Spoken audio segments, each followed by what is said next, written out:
Glória a Deus, a paz do Senhor para todos, amém, amados? Agradecemos a Deus pela riqueza e a oportunidade de estarmos reunidos mais uma noite, neste culto de ensino da palavra do Senhor. Em virtude do próximo domingo, amados irmãos, ser considerado o domingo da família, onde é sempre suspendido a EBD, achamos por bem nós anteciparmos mais uma lição, porque já estamos atrasados, senão atrasaríamos mais duas no trimestre. Então hoje nós vamos estar tratando de mais um tópico da lição de número 4, que é sobre a estrutura da Bíblia. Esse trimestre está sendo tratado sobre a soberania, a inerrância e a infalível palavra de Deus, amém? Nós estamos analisando de forma metódica todos os domingos sobre essa supremacia da palavra, sobre essa infalível palavra, essa revelação no decorrer dos anos e que tem sido preservada por homens, por mulheres, inspirado pelo Espírito Santo até o dia de hoje, amém? E hoje nós vamos estar tratando sobre a estrutura da Bíblia, amém? Nós vamos estar averiguando como que ela foi organizada, como foi que ela foi canonizada, como é que nós temos esses 66 livros cristãos, temos dentre outros canônicos também outras Bíblias, mas nós vamos estar tratando dentro da linha protestante, amém? Que Deus continue abençoando a vida de todos estes que estão aqui na igreja, aqueles que estão a caminho desta casa e aqueles que estão nos assistindo neste momento de forma online ou de forma gravada, amém? Que o Senhor Jesus abençoe poderosamente. E eu gostaria de estar lendo aqui com vocês o texto áureo que está registrado em Lucas 24, verso 44, que vai dizer que: e disse-lhes, são estas as palavras que eu vos disse, estando ainda convosco. Convinha que se cumprisse tudo que de mim estava escrito na lei de Moisés, e nos profetas, e nos salmos. A verdade prática diz o seguinte: a Bíblia se divide em Antigo e Novo Testamentos, totalizando 66 livros, divinamente inspirados. Toda ela é a nossa única regra de fé e prática. A leitura bíblica em classe, ela está registrada em Lucas capítulo 24, do 44 ao 49. Eu vou estar lendo e vocês acompanhem nas vossas Bíblias, amém? E disse-lhes, são estas as palavras que eu vos disse, estando ainda convosco. Convinha que se cumprisse tudo o que de mim estava escrito na lei de Moisés, e nos profetas e nos salmos. Então abriu-lhes o entendimento para compreender as Escrituras, e disse-lhes, assim está escrito, e assim convinha que Cristo padecesse, e ao terceiro dia ressuscitasse dos mortos, e o seu nome se pregasse ao arrependimento e à remissão dos pecados em todas as nações, começando pelo Recanto das Emas. E destas coisas sois vós testemunhas, e eis que sois vós, e envio a promessa de meu Pai. Ficai, porém, na cidade de Jerusalém, até que do alto sejais revestido de todo o poder. Amém? Que Deus continue nos abençoando. O pastor Paulo estará realmente dissolvendo, amados irmãos, esta palavra aos nossos corações neste momento. Amém? Deus abençoe.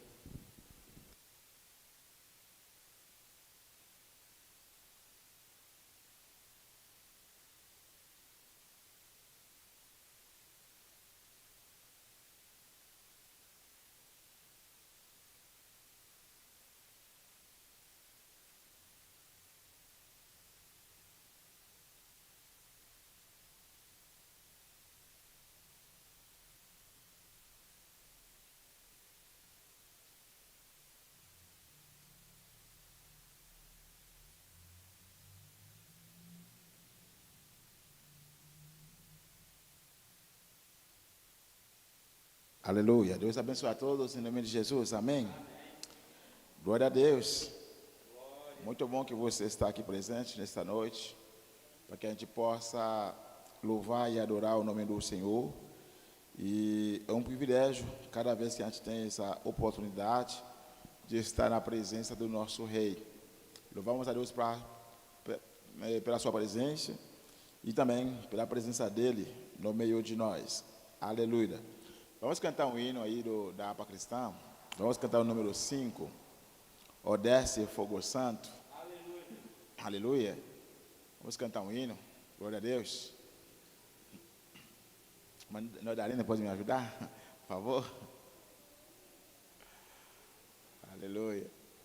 O número 5 do cantor da APA Cristã. Não é cantor, não é da APA. Glória a Deus.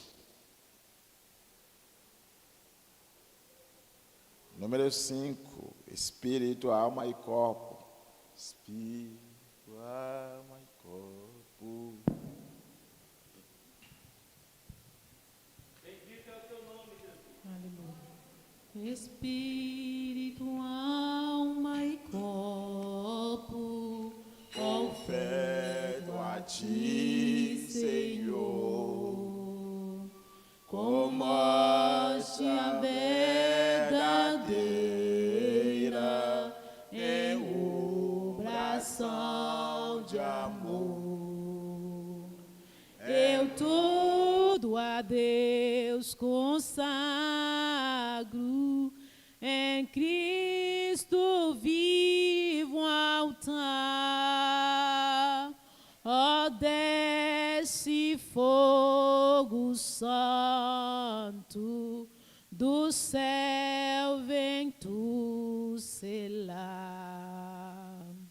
Só teu, ó Jesus Cristo, teu sangue me comprou. Eu quero a tua graça, pois de ti sempre sou. Eu tudo a Deus consagro, em Cristo vivo altar. Ó, desce fogo santo, do céu vem tu selar. Espírito divino do Pai, a promissão, sedente a alma pede a ti a santa unção. Eu tudo a Deus consagro, em Cristo vivo altar. Ó, desce fogo santo, do céu vem tu será. Amém. A Deus, nós precisamos realmente do Espírito Santo. É o que porque Deus, nós acabamos de ler que Cristo falou com os seus discípulos para ficar na cidade de Jerusalém até que sejam revestidos de poder, ou seja, sejam cheios do Espírito Santo. E para nós hoje também, na nossa era como cristãos, continuamos precisando do Espírito Santo. E precisamos continuar buscando o Espírito Santo. Aleluia. Vamos continuar estudando o nosso manual desse trimestre, que é a supremacia das Escrituras. Nesse momento, estamos trabalhando a Bíblia. Eu me lembro que no final do ano, o pastor estava com isso na cabeça, neste ano, de trabalhar especificamente a Bíblia com a igreja. E ele tinha falado comigo, acho que com alguns outros obreiros também, sobre essa ideia de a gente trabalhar um pouco mais Bíblia e trabalhar alguns livros da Bíblia durante este ano, convergir o estudo bíblico, né, para a Bíblia mesmo, durante esse ano, porque a gente possa ter uma boa noção, uma boa base deste livro que a gente usa todos os dias, né, que é o livro nosso, o livro da igreja, o livro de todos os cristãos, independente da sua origem, da sua nação, do seu idioma, todo mundo usa este mesmo livro.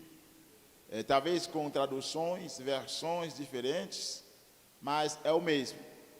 Mesmo assim, muitas vezes a gente tem uma noção limitada, até sobre as coisas básicas da Bíblia.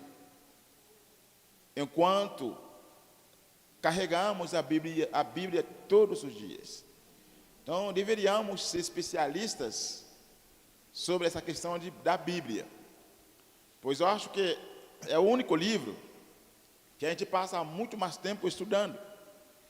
É a Bíblia, com certeza. Quando a gente estava na escola, passamos vários livros.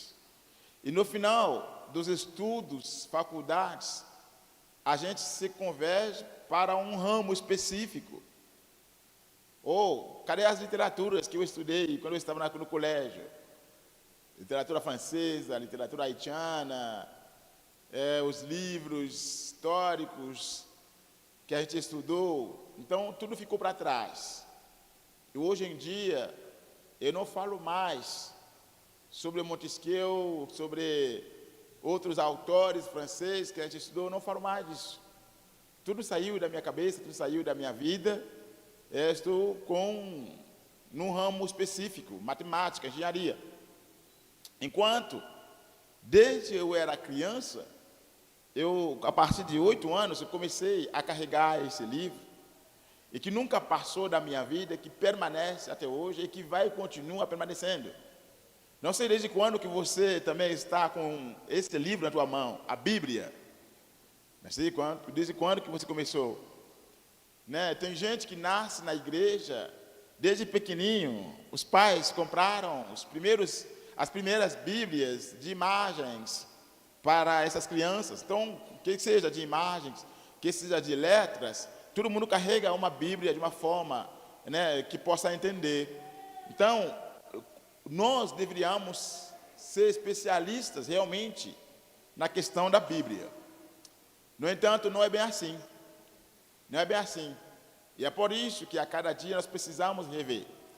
Então não é problema também de rever, não é problema também de reestudar o que você já estudou. É o que vai fazer com que a gente se torne especialistas. Quando a gente rever, estudar e reestudar o que a gente já tinha estudado. O que vai nos tornar, vai nos capacitar a cada dia mais. É o que a gente faz em qualquer ramo científico, qualquer ramo de estudo. A gente precisa ver e rever os estudos para que possa se tornar especialistas, doutores, né, numa área diferente, qualquer. Então, durante essa lição já iniciou sobre a Bíblia, já falou sobre alguns elementos. No domingo, quem estava aqui, domingo de manhã, com o pastor Francimar, já abordou, né, grandes assuntos, grandes elementos sobre este livro, que é a Bíblia. Então, quem estava domingo passado, se lembra sobre muitas coisas que o pastor falou sobre a Bíblia. Muitos vão se lembrar e muitos também vão esquecer. Então, Então hoje vamos falar sobre estrutura bíblica, ou seja, como a Bíblia é organizada na nossa mão, como chegamos a essa Bíblia que a gente tem, que hoje é mais fácil de entender pela sua organização, pela sua estrutura, e mais fácil também de referenciar, né? Porque a Bíblia não veio dessa forma. Nós vimos, né, com certeza nas lições passadas, e domingo com o pastor Francimar, quando iniciou a Bíblia não era assim um livro como essa aqui. Não, eram tópicos que foram escritos em elementos diferentes. Seja um papel específico, tábuas, pedras e outras formas. E com o tempo que a gente viu no domingo passado, começou a organizar, a juntar esses elementos, para que a gente possa chegar a esse livro que nós chamamos hoje de Bíblia, tá? Então, a nossa lição de hoje tem esses tópicos, como a Bíblia está organizada, e vamos falar sobre os testamentos, Antigo e Novos Testamentos. Vamos entender, né, lembrar, repetir algumas coisas que você já tinha ouvido nas primeiras lições e aprofundar do que você não ouviu, e hoje você vai um pouquinho conosco ali. Eu vou fazer uma leitura da introdução. Eu vou dizer para vocês, a lição de hoje tem um resumo muito bom sobre a estrutura da Bíblia. Tem um resumo muito bom. Se você pegar uma apostila da bibliologia, quando eu falei da bibliologia, eu falei do estudo da Bíblia, que é o ramo, a área que estuda a Bíblia. Então, você vai estudar, você vai achar mais explicações, ou uma explicação mais comprida, mais longa, mas, no final, tudo que está aqui no manual, desta lição tão pequena, resume realmente boas partes que a gente ia estudar num curso, numa disciplina de bibliologia. Então, se você tiver tempo, depois da nossa lição, quem não leu ainda esta lição, em casa, eu recomendaria a todos nós de reler, pois você não vai guardar tudo que a gente vai falar hoje. Mas se você fazer uma nova leitura em casa, com mais calma, mais tranquilidade, você vai captar, vai guardar muitas informações que estão aqui, que a gente vai falar para você, e você poderia até ir mais além, buscando mais informações sobre a tua Bíblia. É bom conhecer a tua Bíblia, é bom conhecer o teu livro, é bom conhecer, né, esse manual, que nós chamamos de manual da igreja, tá bom? Vamos ler um pouquinho a introdução. A Bíblia Sagrada foi escrita majoritariamente em hebraico e grego, em um período aproximadamente 1600 anos, por cerca de 40 homens, e se estrutura em Antigo e Novo Testamentos. Seus livros são divinamente inspirados e formam o cânon bíblico. Nesta lição, veremos como a Bíblia está organizada, a classificação de seus livros, a canonicidade e as particularidades dos testamentos. Então, na introdução, já temos algumas informações que já foram dadas no domingo passado, dizendo que já falou de 2 idiomas nos quais a Bíblia foram escritos. Quem se lembra desses 2 idiomas? Estão aqui, hebraico e grego. E vamos ver qual parte que foi escrita em hebraico, qual parte que foi escrita em grego. A gente vai ver isso mais para frente. Quantos autores que foram usados para escrever a Bíblia? 40, está aqui na nossa introdução. Então, a minha Bíblia não é um livro escrito por uma pessoa, apenas um único autor, mas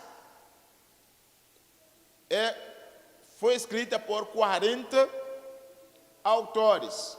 Por quê? Porque a Bíblia, que a gente vai ver um pouco mais para frente, é um conjunto de livros, não é apenas um livro, é a reunião de um conjunto de livros. Ou podemos falar que é uma mini biblioteca.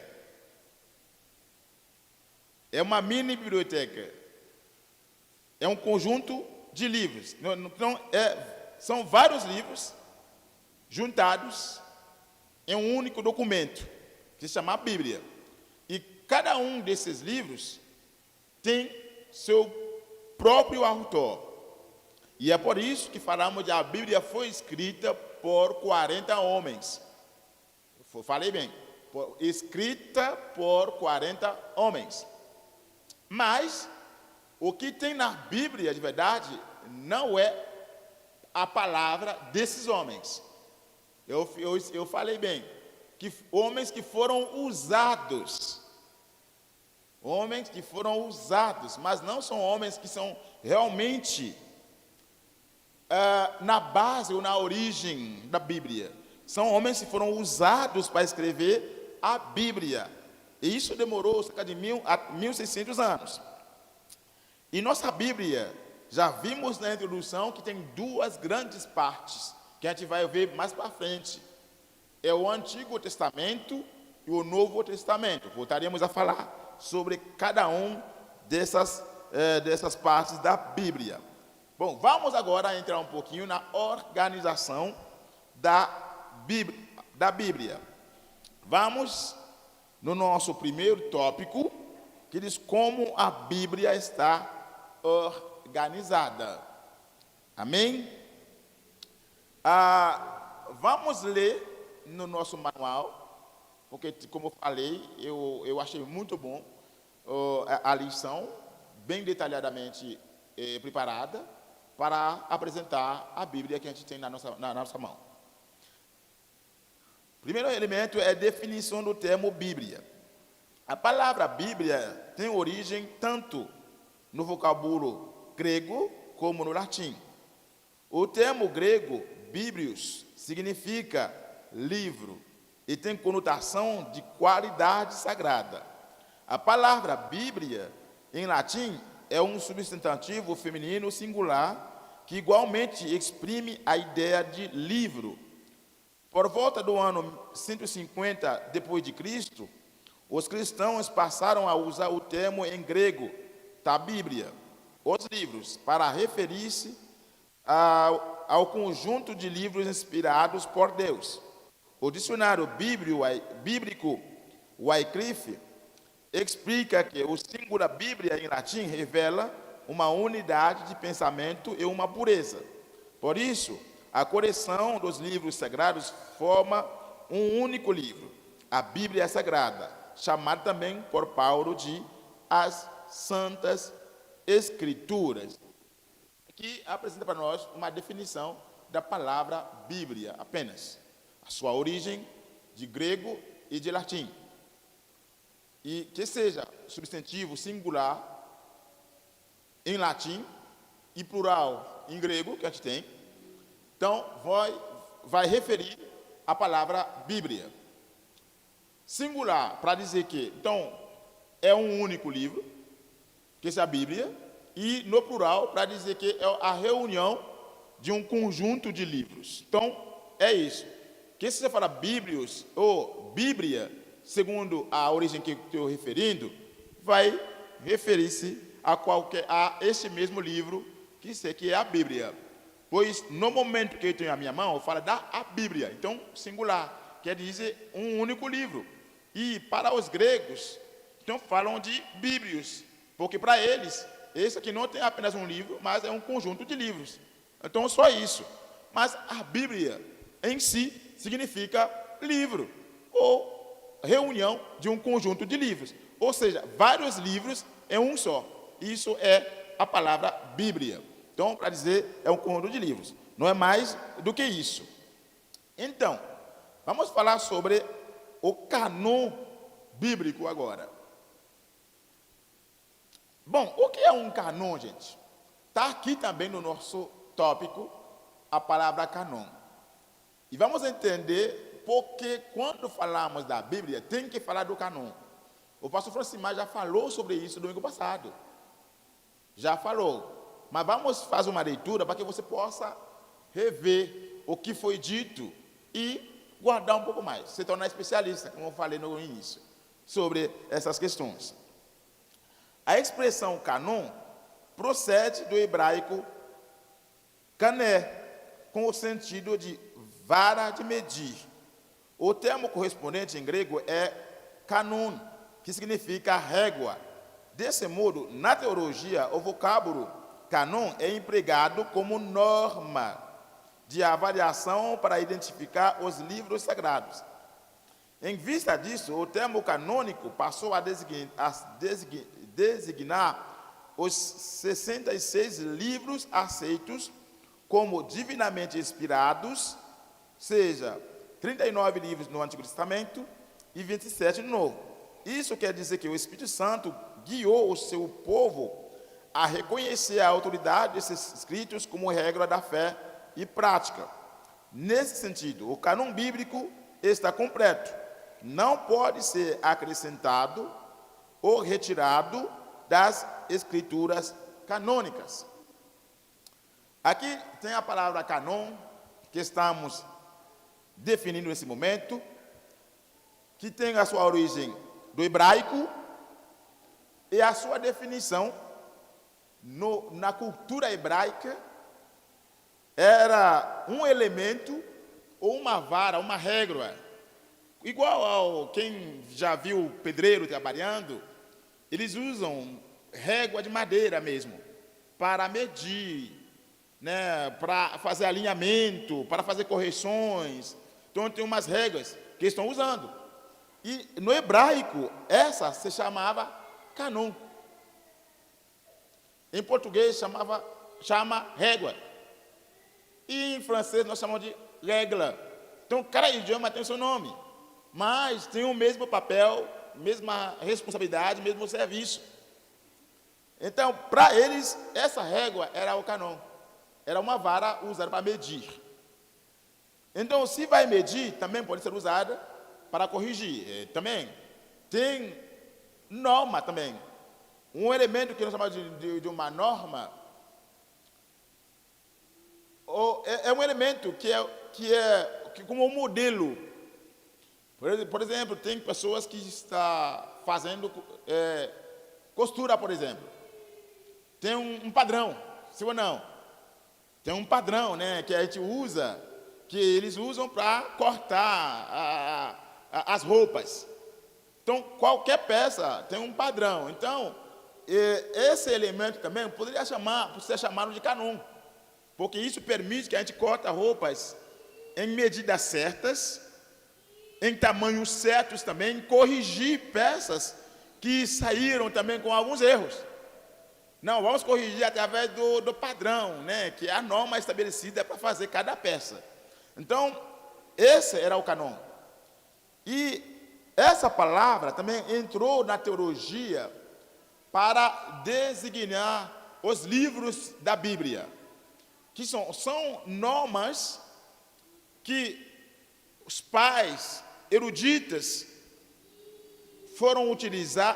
utilizaram para determinar quais livros que devem fazer parte da Bíblia e quais que não.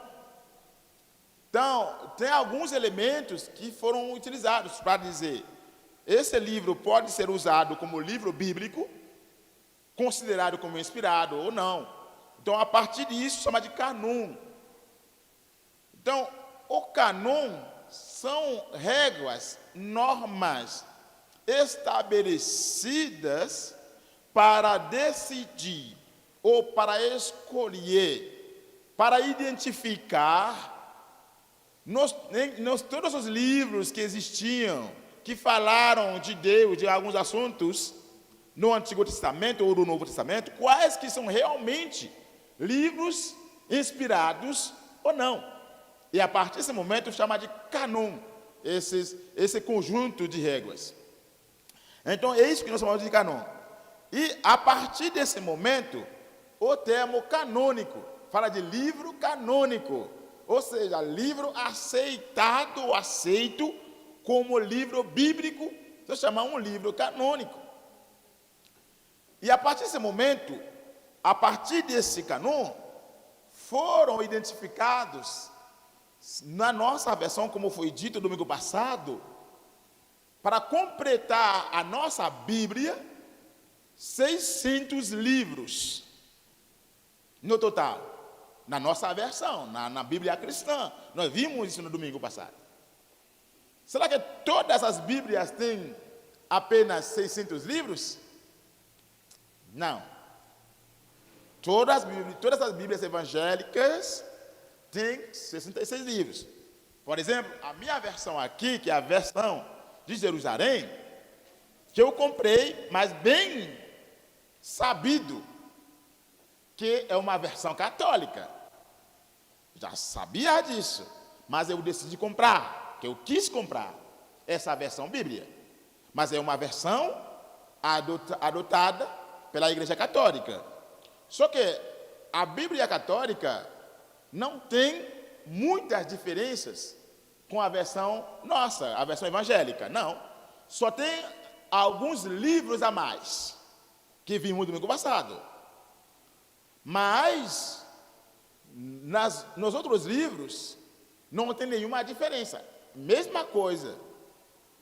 Única diferença que tem na versão que você tem e na versão que eu tenho aqui, que estou usando, é apenas diferenças dos números de livros. Nessa versão, como vimos no domingo passado, tem 73 livros, porque tem mais 7 livros. E na sua versão, talvez, tem 66 livros, que são os livros canônicos para os evangélicos, que seja Assembleia de Deus, Batista e outros ministérios evangélicos. No entanto, ao decorrer o tempo, os católicos decidiram adotar mais 7 livros no seu cânon. No cânon católico, porque existe o cânon católico e o cânon evangélico. E tem outros canons também, depende da religião, depende do grupo. Mas no nosso cânon temos 66 e no cânon católico tem 73. E para nós, os 7 livros a mais que eles têm não são inspirados. Poderiam ser considerados como livros históricos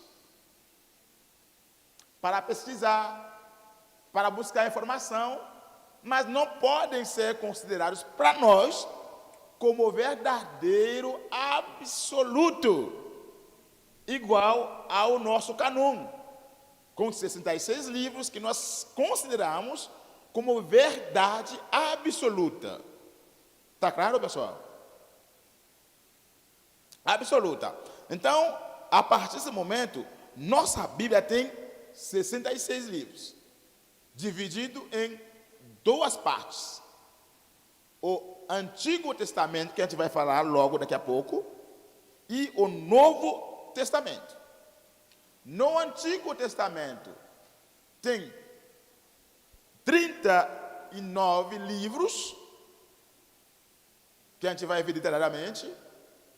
E no Novo Testamento tem 27 livros, que também a gente vai ver detalhadamente. Ok?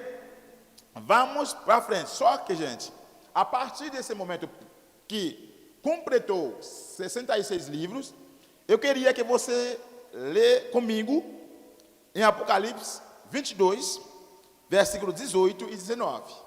Vamos conferir uma coisa aqui nessa parábola.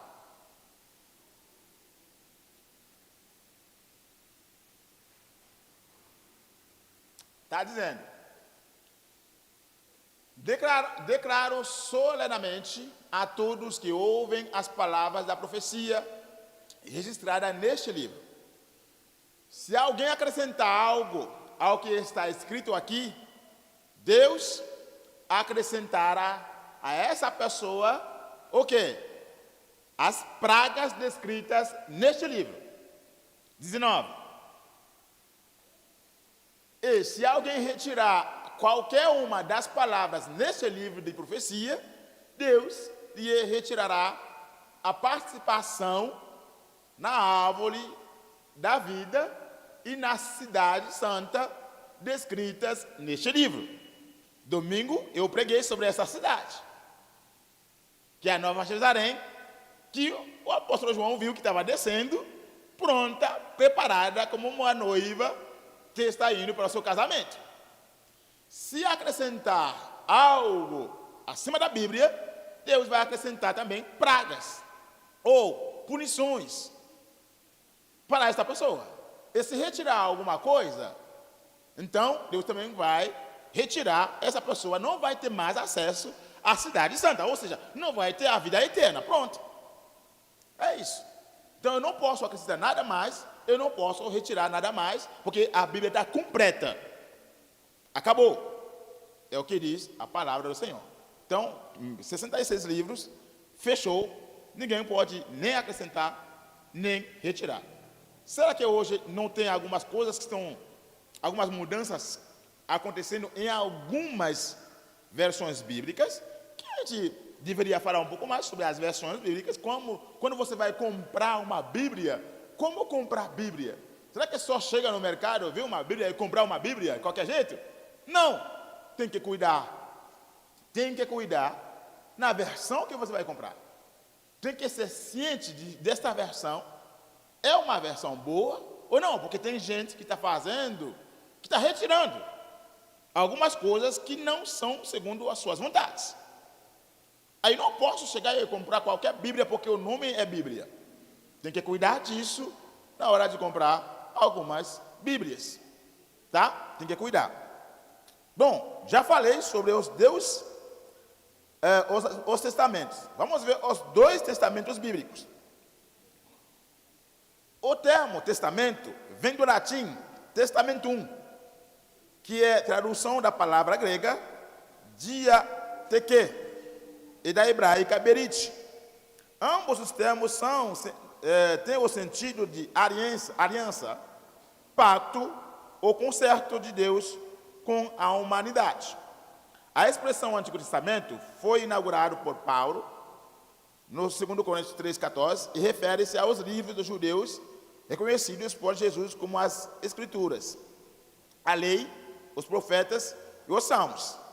O termo Novo Testamento foi usado para se referir ao cumprimento profético de Jesus como o mediador da nova aliança. Essa expressão também passou a designar os escritos inspirados por cristãos, igualmente reconhecidos como as Escrituras. Bom, já falei sobre os 2 testamentos, só que a palavra testamento significa aliança. Aliança, pacto, tá? Aliança, pacto, concerto. Quer dizer, é uma aliança, é um pacto, é um acordo que Deus fez com a humanidade. Para se revelar, Deus decidiu estabelecer uma aliança com o homem a partir do Antigo Testamento, que nós sabemos, que nós chamamos de Antiga Aliança ou Antigo Testamento. E com a chegada de Jesus Cristo, porque o Antigo Testamento, a Antiga Aliança, era o pacto de Deus com o povo judeu, com o povo Israel, que Deus chamou o povo seu, o povo dele. Então, o Antigo Testamento era isso. Só que esse testamento estava referindo ou estava dando luz para a chegada do Messias, sabendo Jesus Cristo. Era uma forma de Deus se revelar inicialmente para chegar a Jesus Cristo. E é isso que a gente vai ver desde na Gênesis. Se você entender, vai começar a ver a profecia sobre Jesus até Malaquias, que é o último livro. Porque quando Deus falou com o serpente, que vai ter o filho da mulher, que você vai morder no pé e ele vai pisar na sua cabeça, essa já era uma profecia anunciando a chegada de Jesus Cristo. Então, desde o início da Bíblia, já estava falando de Jesus como Messias que vai chegar para pisar na cabeça de Satanás. Então, realmente, o Antigo Testamento, que a Bíblia vai chamar de sombras, vamos ver comigo, Colossenses 2, versículo 16 e 17. Colossenses, capítulo 2, versículo 16 e 17. Vamos ler comigo esses versículos.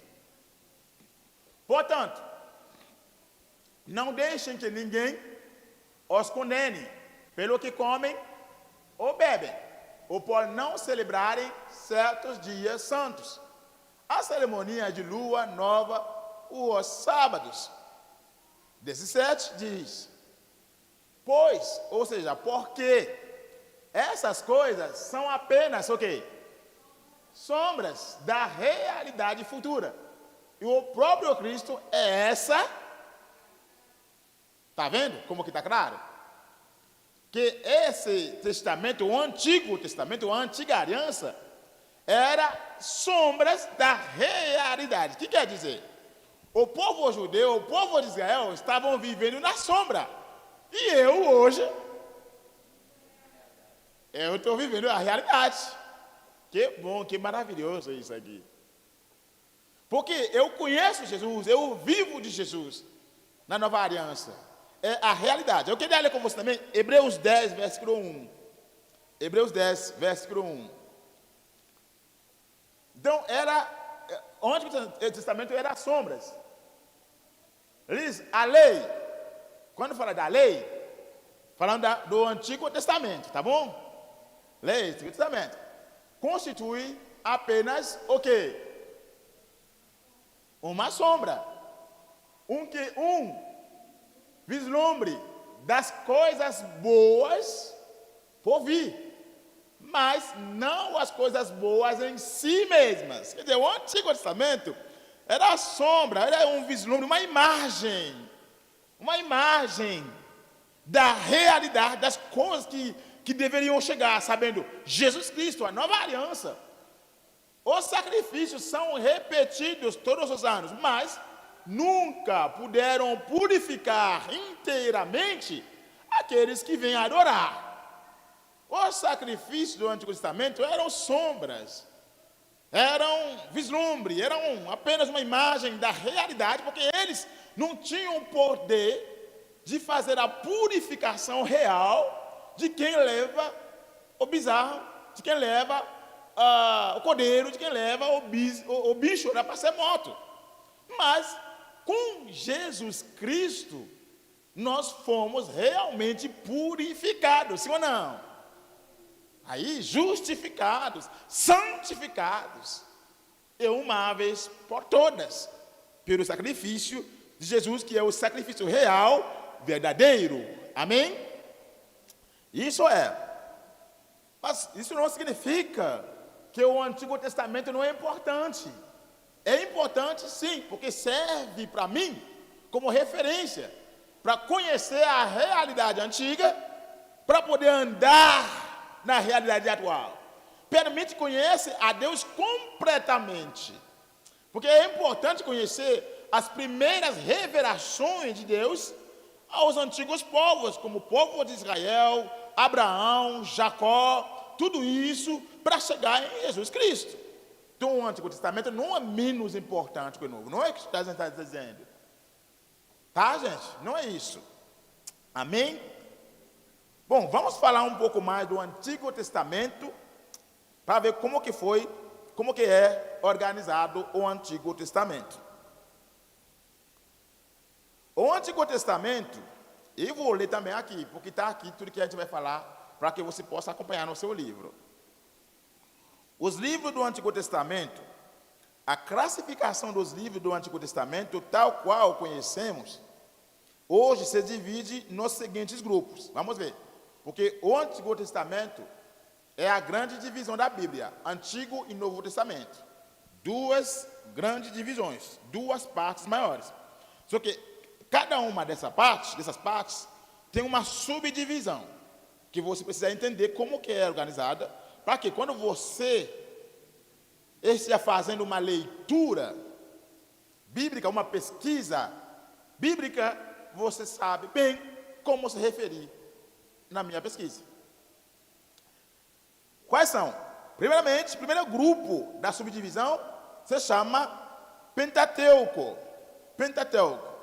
Nesse grupo tem 5 livros, que são Gênesis, Êxodo, Levítico, Números, Deuteronômio, que diz que são livros mosaicos. Ou seja, são livros que diz que o autor desses livros é Moisés. É Moisés. Bom, tem alguma discussão? Tem. Mas a maioria dos escribas consideram Moisés como realmente o autor desses livros. Tá? Então isso é Pentateuco. 5 livros. Os 5 primeiros livros da Bíblia. Penta, para dizer 5. Tá? Penta, para dizer 5. Tem 5 livros. Gênesis, Êxodo, Levítico, Números, Deuteronômio, que faz parte desse grupo. Segundo grupo, livros históricos. Mas, pastor, os 5 primeiros não trazem histórias? Sim, tem algumas histórias, porque a gente vai ver a criação, a gente vai ver a história de Abraão, a gente vai ver muitas coisas que parecem histórias, que são histórias realmente, né? Mas só que fazem parte, a forma de fazer a classificação canônica que vai permitir chegar a esses livros como livros Pentateuco, né? Ok, históricos, que tem 12 livros, que trazem realmente uma história detalhada do povo de Israel, suas lutas, suas guerras, etc. A gente encontrou, né, depois de ser uma nação verdadeira, tá, saindo do Egito, nós temos uma série de história que fala. Então, desse grupo histórico, tem 12 livros. 5 mais 12 dá quantos? 17. Então temos aqui 17 livros já. Quais são os livros históricos? Josué, Juízes, Ruth, 1º, 2º Samuel, 1º, 2º Reis, 1º, 2º Crônicas, Esdras, Neemias, Ester, no nosso livro, na nossa Bíblia. Ok? Temos esses 2 livros que fazem parte dos livros históricos, que contaram histórias. Temos também livros poéticos ou sapienciais. Livros poéticos, que são livros que realmente, que nós podemos dizer, que traz poesias, cantos, etc., né? Que fazem parte de uma literatura, realmente, uma bela literatura. Por exemplo, Salmos, né? Vamos ver quais livros que tem aqui nessa parte. O livro de Jó, Salmos, Provérbios, Eclesiastes, Cântico dos Cânticos. São livros poéticos ou sapienciais, que trazem para nós uma literatura muito poética, posso dizer mesmo, que quando você está lendo Provérbios, você encontra bastante coisa para dia a dia da sua vida, né? Então, quando você está lendo Salmos, que tem vários hinos, várias poesias escritas pelos autores poéticos, como Davi, como os filhos de Coré, e etc. Então, são livros poéticos. E a última parte são livros proféticos, que são livros escritos por profetas mesmos. E esse grupo tem ainda uma subdivisão. Os livros proféticos se subdividem em profetas menores e profetas maiores. Por que profetas menores e profetas maiores? Tem alguns profetas maiores do que outros? Não é nada disso. Os profetas não tinham um maior do que o outro, não tinha isso não. É pelo tamanho do livro apenas, pelo volume do livro, o tamanho do livro. Aí, o profeta que tem um livro maior em termos de volume, de informações, se classifica como profeta maior. E quem tem um livro menor, se classifica como profeta menor mesmo. Profetas maiores, temos Isaías, que é um livro bem comprido da Bíblia, se não me engano, com 66 capítulos, se não me engano. Isaías, tem Jeremias, Lamentações de Jeremias, Ezequiel e Daniel. 5 profetas maiores, apenas 5 profetas maiores. Por que profetas maiores? Pelo tamanho do livro. Lembra disso? Pelo tamanho do livro. Não é pelo tamanho da pessoa, do profeta, pelo conhecimento. Não. É apenas pelo tamanho do livro escrito pelo profeta, foi classificado como profeta maior. E profetas menores temos Oséias, Joel, Amós, Jonas, Miqueias, Naum, Abacuque, Sofonias, Ageu, Zacarias e Malaquias, que é o último livro do Antigo Testamento. Então, gente, isso aí vai dar 39 livros do Antigo Testamento. 5 grupos do Antigo Testamento. Vamos juntos aqui? Primeiro grupo,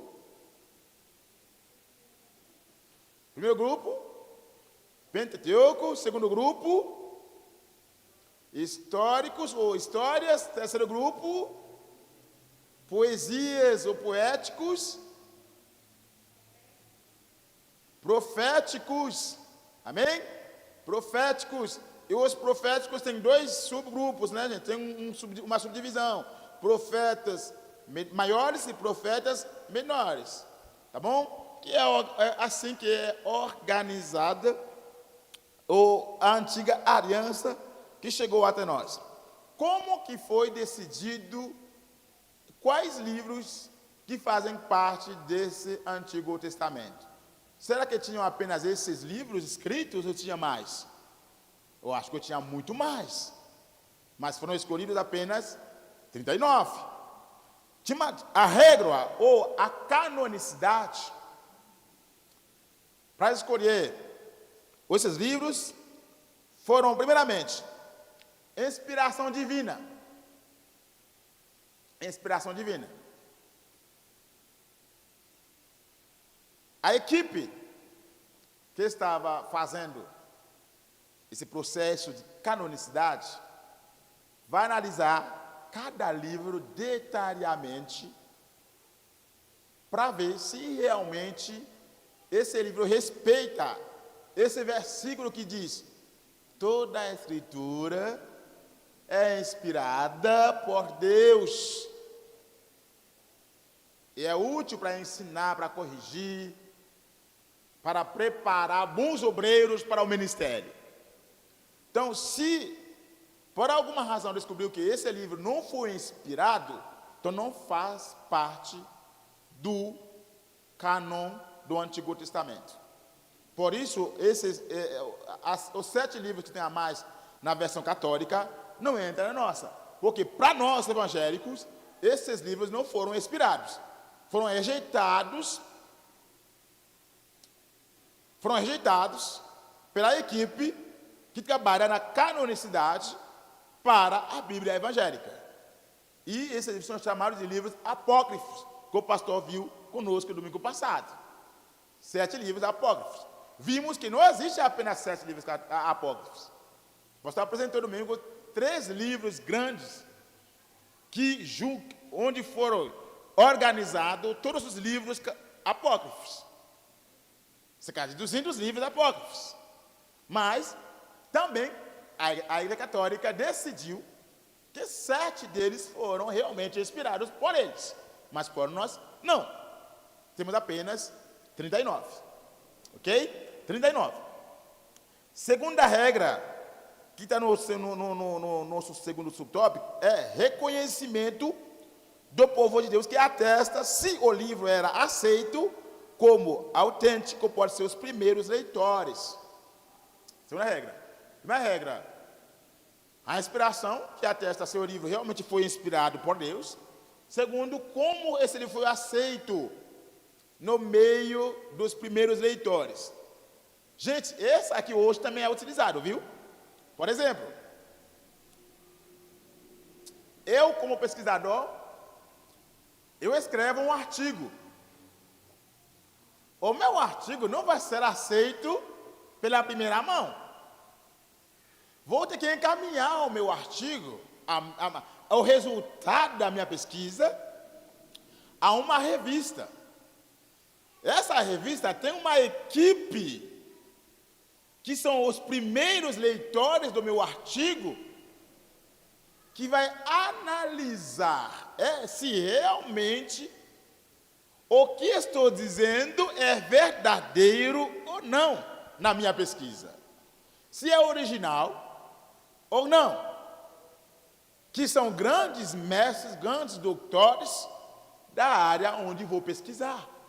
Pessoas experimentadas como pesquisadores. E são essas pessoas que vão aceitar ou rejeitar o meu artigo. Aí, uma vez que foi rejeitado, ninguém vai dizer que é bom, porque já foi rejeitado pelos meus pares.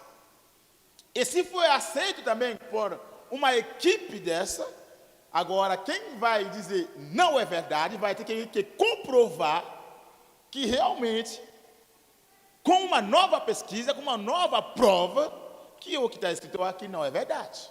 Vai publicar um novo artigo que vai contradizer o que eu estava dizendo no meu artigo que foi aceito. Então, isso é um processo bem difícil de fazer uma publicação científica.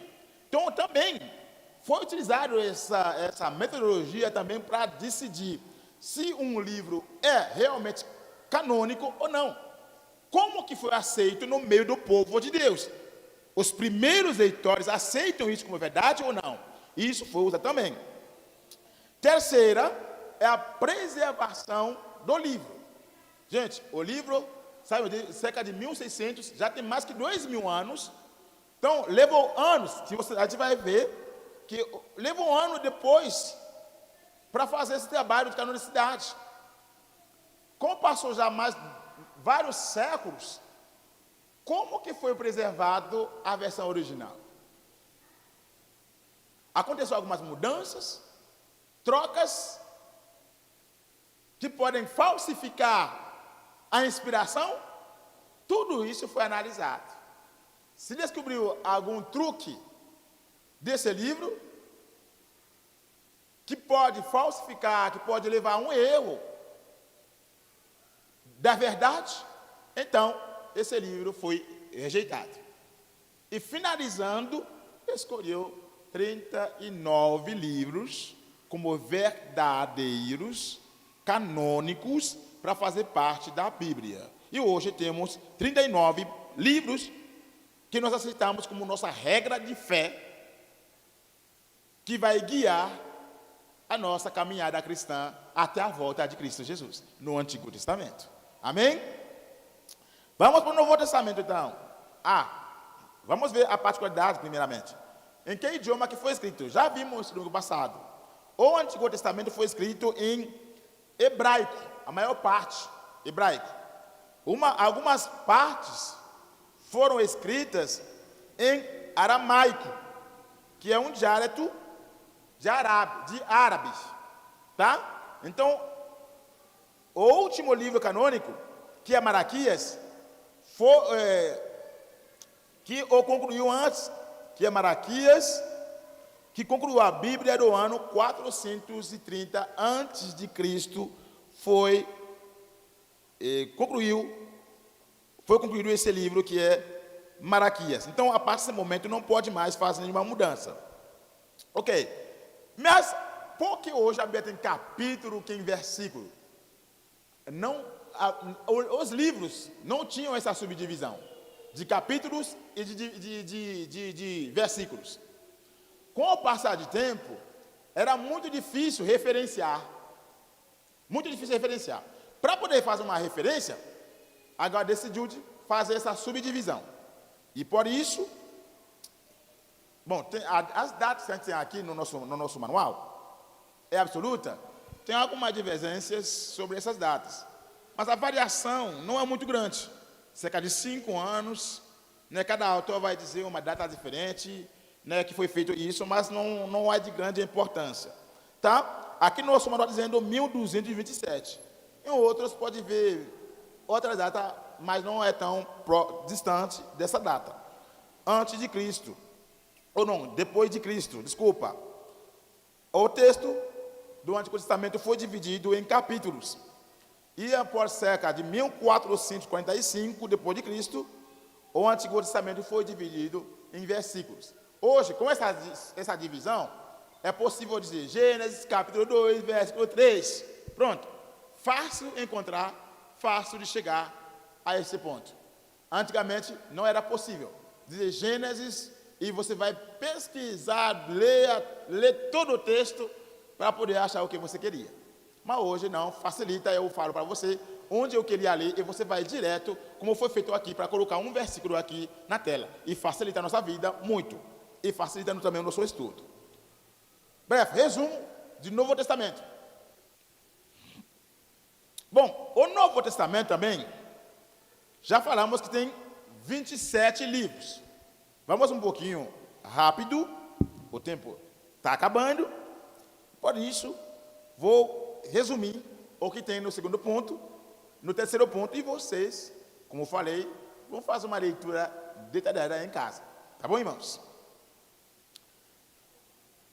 Também, o Novo Testamento tem 27 livros, já foi falado. É subdividido em evangelhos. Quais são os evangelhos? Mateus, Marcos, Lucas e João. São 4 evangelhos. E tem 3 que são chamados de evangelhos sinópticos. Por que sinópticos? O que significa essa palavra? Eu me lembro uma vez, eu perdi uma pergunta dessa.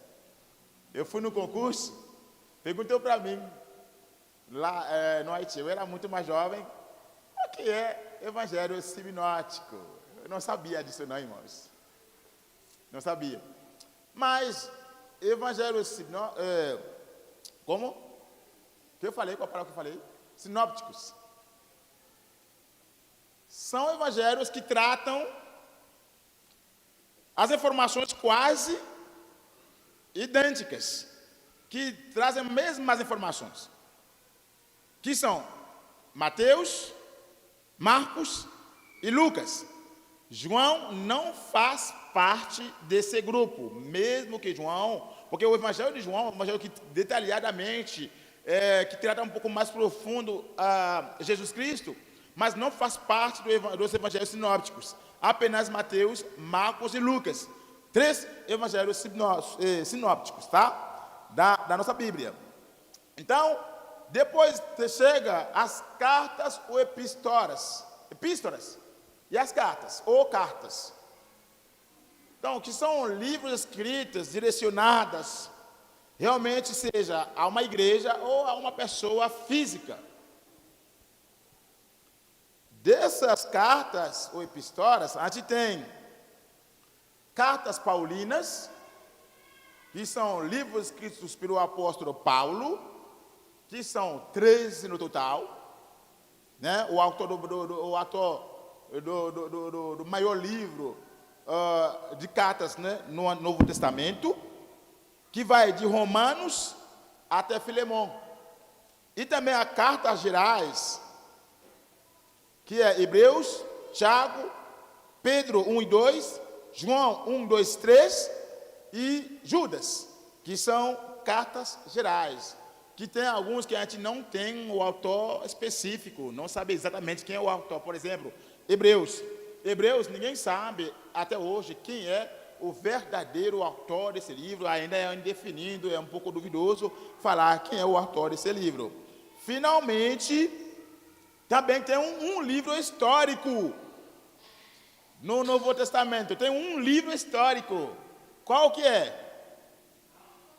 Atos dos Apóstolos, que traz para nós a história da igreja primitiva, dos trabalhos dos apóstolos, Atos dos Apóstolos. E tem um livro profético também, do Novo Testamento, apenas um livro profético. Qual é? Apocalipse, ou Revelação. Também é um livro profético que trata para nós o último momento, né, da história dos cristãos nesta terra, que vai falar para nós como vai ser a volta de Cristo, como vai se organizar o último momento. Então, esse é um livro profético que existe no Novo Testamento. Vai dar no total 27 livros. Então, 39 mais 27 vai dar 66 livros da Bíblia completa. E são livros que a gente precisa conhecer, ler e estudar. Amém, igreja? Para fechar nossa lição de hoje, eu queria falar rapidamente sobre a referência. Eu queria que alguém abrir a sua Bíblia. Todo mundo, abre a sua Bíblia comigo aqui. Abra a sua Bíblia, qualquer página da sua Bíblia. Abra a Bíblia para mim. Quem está vendo algumas escrituras menores da sua Bíblia? Quem tem? Que não tem apenas grandes que você faz a leitura, ou seja, num cantinho, de baixo, ao lado, no meio, tem alguns textos pequenos. Estão vendo isso? Não? Deixa eu ver. Vou descer para ver alguns livros aqui, algumas Bíblias. Quem tem a Bíblia? Deixa eu ver a sua. Não tem também, nele. Na sua Bíblia também não tem. Infelizmente não tem. Tem aí, Antônia? Na sua Bíblia tem referências? Tem. Estão aqui embaixo. Tem. Vou ver mais uma Bíblia, para ver também se tiver aqui. Referências. E sim, aqui tem umas coisas, tem sim algumas referências. Não são numerosas. Aqui também a irmã está tendo várias referências. Muito bom. Tem, gente. Tem na sua, irmã Marcelo? Tem muito, né, irmão? Tem também referências. Tá bom. Gente, esses elementos que você viu, algumas versões bíblicas tem e algumas não tem. Essas escrituras pequenas são muito importantes. Eu vou dizer para você, quando você vai comprar uma Bíblia, compra uma Bíblia que tem referências. É muito, muito, muito importante para você estudar a Bíblia. Quando você vai estudar, você precisa de referências. E essas ajudam você. Vamos utilizar por exemplo. Vou pegar qualquer livro, vou escolher um livro mais fácil de encontrar na Bíblia, tá? Como usar essas pequenas escrituras na sua Bíblia se você nunca usou? Para quem nunca faz o uso dessas referências. Vamos no Gênesis, para pegar um texto mais fácil de encontrar.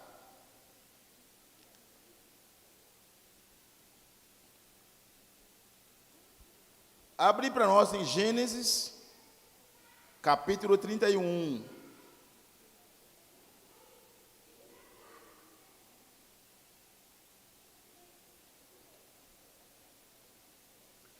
Vamos ler o versículo 39. Diz: não te apresentei os animais despedaçados pelas feras, mas eu mesmo compensava sua perda. De mim reclamavas o que fora roubado de dia e o que fora roubado de noite. Nesse versículo eu vi uma referência, não sei se você está vendo também. Eu vi Êxodo, capítulo 22, versículo 12. Quem viu também essa referência na sua versão? Não achou? Talvez todas não estão dando as mesmas referências. Mas no meu dá Êxodo, capítulo 22, versículo 12. O que é isso para mim, quando eu estou estudando a Bíblia? 10. A da irmã dá versículo 10. Porque a versão é diferente, isso não é grande problema. O que é isso para mim, gente? Isso permite que eu, como leitor da Bíblia, se eu preciso encontrar onde mais na Bíblia fala desse mesmo versículo, desses mesmos elementos, a mesma minha Bíblia já me referiu aonde vou encontrar essas palavras, ou uma das palavras-chave desse versículo na Bíblia. Isso me referiu a um outro versículo que trata praticamente a mesma coisa, ou onde a palavra foi usada de novo. Isso faz com que, lendo a Bíblia, eu possa sair de um livro e entrar num livro para ler o mesmo assunto. Isso facilita o meu estudo bíblico. Quando eu estou preparando uma pregação, um estudo, eu faço isso, gente. Então isso é muito importante. Como o nosso tempo já acabou, não vou pedir para cada um, para a gente fazer um exercício assim, para que vocês poderiam usar, quem nunca usou a referência, mas é muito bom saber usar a referência. E quando você vai comprar uma Bíblia, talvez um pouco mais cara, mas compra uma Bíblia que tem referência. Isso ajuda você na sua leitura, nos seus estudos bíblicos. Amém? Deus abençoe a todos e boa noite e boa semana. Deus abençoe.